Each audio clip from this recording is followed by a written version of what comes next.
Hello and welcome to कड़क cricket. मैं हूं आपके साथ पंकज भार्गव। भाई सर्दी का मौसम है, ये देखिए आहट हो गई है, दरवाजे पे ठक ठक कर दिया सर्दी ने।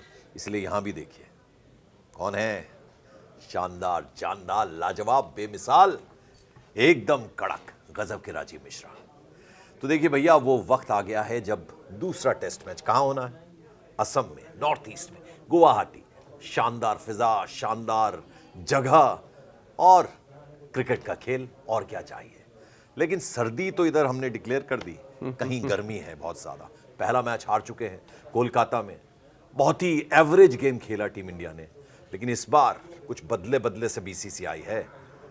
तो पहली बात जो हम करने जा रहे हैं, राजीव जी से पूछेंगे क्योंकि इनके पास पूरी इंफॉर्मेशन रहती है, वो ये कि बीसीसीआई ने भैया साफ कर दिया है, पिच क्यूरेटर को कह दिया है आपको अच्छी पिच देनी है, किसी की नहीं सुननी है।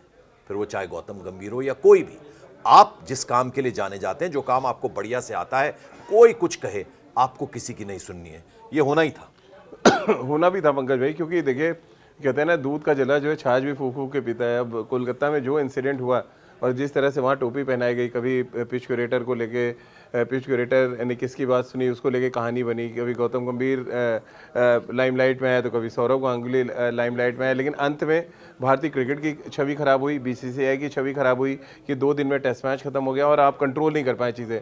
वो चाहे सीएबी हो, चाहे गौतम गंभीर हो या पिच क्यूरेटर, सब अंडर द बैनर बीसीसीआई के आते हैं। यानी बीसीसीआई के ऊपर तो कोई है नहीं इंडिया में। बिल्कुल। तो जब बीसीसीआई के ऊपर कोई नहीं है और बीसीसीआई की तरफ से जो मैसेज गया उसको माना नहीं गया, तो फिर कुबेर की गद्दी कहा जाता था। हाँ, तो डंडा तो चलाएगी बीसीसीआई। और इसी वजह से जो चीफ बीसीसीआई के चीफ क्यूरेटर है, वो जब गुवाहाटी पहुंचे तो उनको इंस्ट्रक्शन बिल्कुल साफ फ्री है, हैंड, एकदम फ्री हैंड है। और वो अब ना तो गौतम गंभीर के सुनने वाले हैं, ना ही शुभमन गिल के, या ना ही ऋषभ पंत की, जो हो सकता है कप्तानी करें। तो ये एक बड़ा मुद्दा है और ये एक्चुअली बहुत पहले हो जाना चाहिए था कि कभी भी टीम मैनेजमेंट को इंटरफेयर नहीं करना चाहिए पिच बनवाने में। अब गौतम गंभीर ने जब प्रेस कॉन्फ्रेंस में माना, इससे आग और भड़क गई कि भाई हेड कोच जो है उसका काम ही नहीं है पिच बनवाना। उसने 4 दिन से पानी देना मना करवा दिया, पिच ड्राई थी, रोलिंग नहीं करने दिया आपने। कुल मिला के 2 दिन में मैच खत्म हो गया अंडर प्रिपेयर्ड विकेट पे। तो ये इससे बीसीसीआई की छवि खराबी है और इसीलिए बीसीसीआई ने ये एक्शन लिया है कि इमीडिएट इफेक्ट के साथ पिच क्यूरेटर को कहा गया आप अपने हिसाब से पिच बनाए, और वहाँ पे कोई भी दखल अंदाजी करता है तो सीधे खबर जो है, रिपोर्ट वो बीसीसीआई को जाएगी। तो देखिए अब साफ साफ पिच क्यूरेटर जो है उन्हें खुली छूट है, अपने जो उनको अच्छा लगता है उस तरह का पिच बनाएंगे और ये शायद हेल्दी क्रिकेट के लिए अच्छा भी है। अब जरा दूसरे मुद्दे, एक एक मुद्दे मैं लेकर आया हूं, जवाब जो है मिलेगा राजीव मिश्रा से। दूसरा मुद्दा ये है, शुभमन गिल नहीं खेल रहे हैं दूसरा टेस्ट मैच। तो जब वो नहीं खेल रहे हैं तो कप्तानी जिसकी पूरी संभावना है वो ऋषभ पंत को मिली है। तो ऋषभ पंत जो है वो शुभमन गिल नहीं है। वो एक कठपुतली का खेल होता है ना, राजस्थान में बड़ा फेमस है, गुजरात में भी बड़ा फेमस है। तो उसकी डोर किसके हाथ में होती है, वो जो कठपुतली का खेल दिखा रहा होता है। लेकिन यहाँ ऋषभ पंत, उनकी अलग फ्लैम्बॉयंस है, उनका अपना एक अलग स्टाइल है। वो क्रिकेट भी वैसी खेलते हैं, बल्लेबाजी भी वैसी करते हैं, विकेट कीपिंग भी वो वैसी करते हैं। तो वो नहीं भैया सुनने वाले हैं। तो यहाँ थोड़ा मुश्किल होने वाली है। बिल्कुल मुश्किल होने वाली है। देखिए 2 अलग अलग कैरेक्टर्स हैं। अगर आप शुभमन गिल का अपने गेम को या टीम को जैसे आगे लेके जाते हैं, वो अलग तरीके से लेके जाते हैं। जैसे ऋषभ पंत है, वो अलग तरीके से अपनी क्रिकेट को जीते हैं और खेलते हैं। समझाइए कैसे। जैसे आप मसलन रोहित शर्मा और विराट का एग्जांपल ले लीजिए। विराट बहुत एग्रेसिव थे जब वो कैप्टन थे, उन्होंने किसी की नहीं सुनी, सिर्फ एक आदमी की सुनते थे, वो थे रवि शास्त्री, उनके कोच। ठीक उसी तरह से रोहित शर्मा बहुत काम और कूल थे और राहुल द्रविड़ के साथ उनकी बहुत अच्छी जमी, क्योंकि दोनों ही बहुत काम व्यक्तित्व के मालिक थे। यहाँ मामला उल्टा है, शुभमन गिल काम है लेकिन गौतम गंभीर बहुत एग्रेसिव है।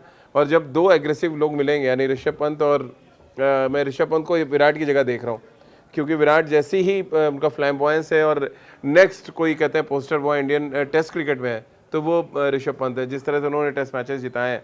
तो ऋषभ पंत को हैंडल करना पंकज भाई बहुत आसान नहीं होगा। जो आपने कठपुतली वाला बड़ा एग्जांपल तो बहुत अच्छा दिया है, बट वो आप कैसे कंट्रोल करेंगे ये देखना बड़ा इंटरेस्टिंग होगा। क्योंकि देखिए, एक तो वो पर्ची नहीं भेज सकते ग्राउंड पे कि आप इससे बॉलिंग कराना है, उसको इशारा करें, वो सुनने वाला नहीं है। वो पर जहाँ पर्ची भेजनी थी गौतम गंभीर ने, वो आप नाराज हुए, नहीं भेजी, वहाँ नहीं भेजी। तो अब यहाँ पे अगर आप कोशिश करेंगे डोमिनेट करने की ड्रेसिंग रूम से, तो वो हो नहीं पाएगा, क्योंकि देखिए वो बंदा अपने हिसाब से क्रिकेट चलाता है, अपने हिसाब से बल्लेबाजी करता है, और उसको भले ही लोग लापरवाह कहें, लेकिन हर चीज़ के पीछे उसके बहुत ठोस कारण होते हैं जो वो करते हैं। कई ऐसी कहानियाँ हैं उनकी बल्लेबाजी के बारे में, उनके फ्लैम्बॉयंस के बारे में, जो उनको बताती है कि वो एक अलग व्यक्तित्व के क्रिकेटर हैं। उनके बारे में अश्विन ने भी बहुत बड़ा स्टेटमेंट कल दिया कि उनके जैसा क्रिकेटर टेस्ट क्रिकेट में हाल फिलहाल तो कोई दिख नहीं रहा है इंडियन क्रिकेट में। तो कप्तान, अगर वो थोड़ी सी कप्तानी बेहतर करते हैं तो एक बेहतर ऑप्शन के रूप में भी उनको देखा जा सकता है। तो ये आपने बड़ा अच्छा सवाल उठाया है कि गंभीर वर्सेस ऋषभ पंत हैं तो दोनों दिल्ली से, लेकिन अलग अलग कहते हैं ना कि जो ईगो वाला क्लैश है वो दिखेगा आपको, क्योंकि ना गौतम गंभीर झुकने वाले हैं ना ऋषभ पंत झुकने वाले हैं। और ऐसे में जो क्लैश होगा उससे इंडिया को नुकसान नहीं होना चाहिए, उससे फायदा हो भारतीय क्रिकेट को, भारतीय क्रिकेट मैच जीते, सीरीज बराबर करे, यही हम सब चाह रहे हैं। बिल्कुल। तो देखिए, मैं लगातार ये बात बोल रहा हूं कि आज मैं वो 3 पॉइंटर्स लेके आया हूं जिस पे एक एक करके हम डिस्कशन। पहला हमने पॉइंटर कर लिया कि पिच क्यूरेटर पूरी खुली छूट है, यानी फ्री हैंड है, वो जैसी पिच अच्छी बननी चाहिए वैसी बनाए, कोई उन्हें रोकेगा टोकेगा नहीं। यदि कोई रोकेगा टोकेगा तो आप सीधे बीसीसीआई को कंप्लेंट कर सकते हैं। दूसरा, ऋषभ पंत का हमने जिक्र किया, जिस फ्लैम्बॉयंस के लिए वो जाने जाते हैं, वो किसी की सुनते नहीं हैं और वो अपनी तरह की क्रिकेट खेलते हैं, अपने तरह की लीडरशिप वो दिखाएंगे। अब जरा आता है तीसरा पॉइंट।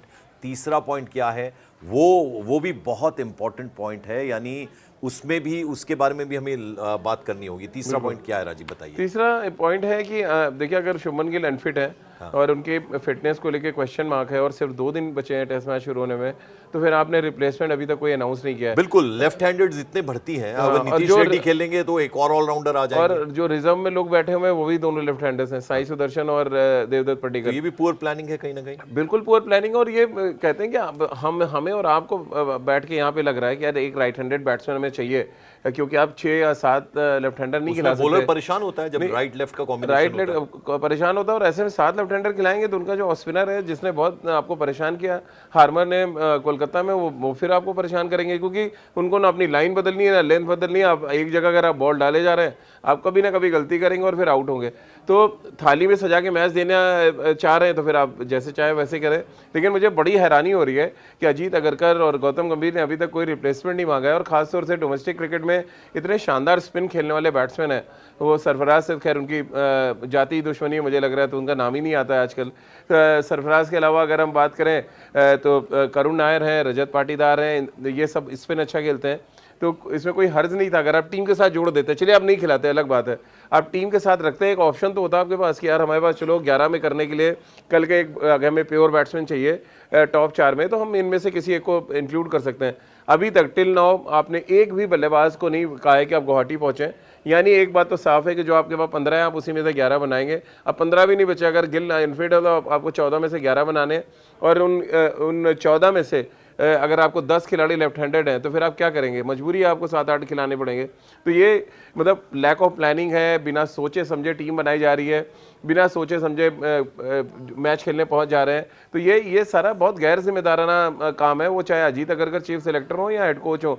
ये अगर ऐसे प्लानिंग करेंगे कि मतलब टीम में बैट्समैन ही नहीं है, कभी आप 6 बॉलर खिला दे रहे हैं, तो यह मजाक तो चल नहीं रहा है। अंत में ये टेस्ट क्रिकेट है, बेस्ट फॉर्मेट है टेस्ट क्रिकेट को कहते हैं, और उसमें ये हाल है। तो मतलब आपने बिल्कुल वैलिड क्वेश्चन उठाया कि अगर आप रिप्लेसमेंट नहीं बुलाएंगे और उन्हीं खिलाड़ियों के साथ जाना चाहेंगे और उसमें गिल की फिटनेस पर सस्पेंस है, तो फिर मैच जीतने पे भी उतना ही सस्पेंस है। अब ज़रा ये बताइए राजीव कि हमने कोलकाता में देखा, कोलकाता तो हमारी सबकी फेवरेट जगह है, वहाँ ईडन गार्डन्स में मैच होता है, वो हम मैच हारे हैं।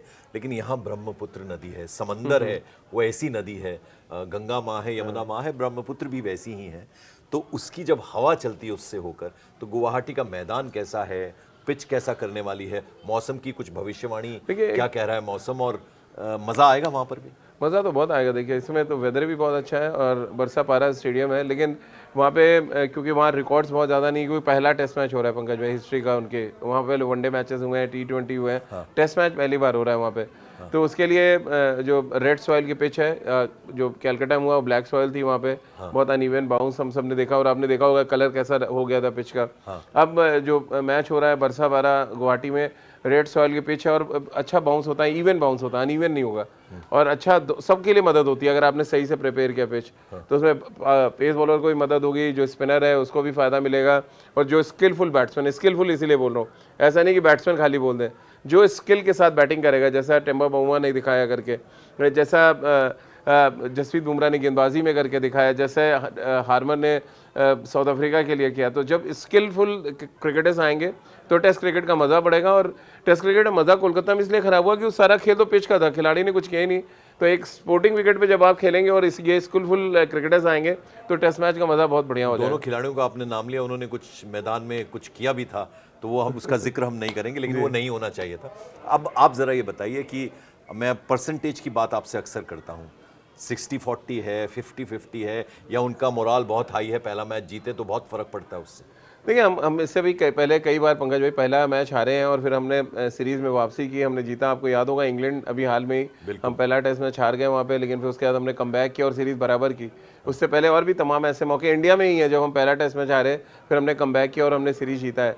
तो कोई बड़ी बात नहीं है कि आप कमबैक करें और सीरीज़ जीतें, लेकिन तब जो प्रिपरेशन थी टेस्ट क्रिकेट की अलग होती थी, कोचेस अलग थे, सोच अलग थी, जो खिलाड़ी थे वो बहुत अलग थे, कैप्टन बहुत अलग थे। यहाँ तो देखिए ना, सब कुछ तो बिखर गया है, कप्तान भी इंजर्ड हो गया, रईस ही जो कहते हैं वो भी कसर पूरी हो गई। तो मुश्किल है यहाँ पे, लेकिन फिर भी मैं मान रहा हूँ कि 50-50 चांस है दोनों टीमों के लिए, क्योंकि अभी तक इस मैदान पे टेस्ट मैच नहीं हुआ। मैदान पे टेस्ट मैच हुआ होता, हम सब ने देखा होता, तो मे भी हम प्रेडिक्ट कर पाते या परसेंटेज थोड़ा इधर उधर कर पाते। बिल्कुल, और राजीव हमेशा ये बात बोलते हैं और मैं भी ये बात बोलता हूँ कि जीत हार देखिए चलती रहती है, कोई हार जाता है, कोई जीत जाता है, ये तो होना ही है, खेल है, दो टीमें खेल रही हैं, कोई हारेगा कोई जीतेगा।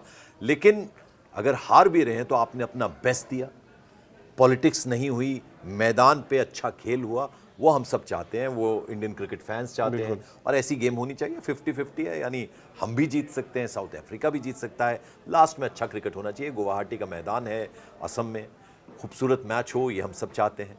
तो इसी का हमें इंतज़ार है, 22 तारीख आपको भी इंतज़ार होगा। आज बस इतना ही, थैंक यू सो मच।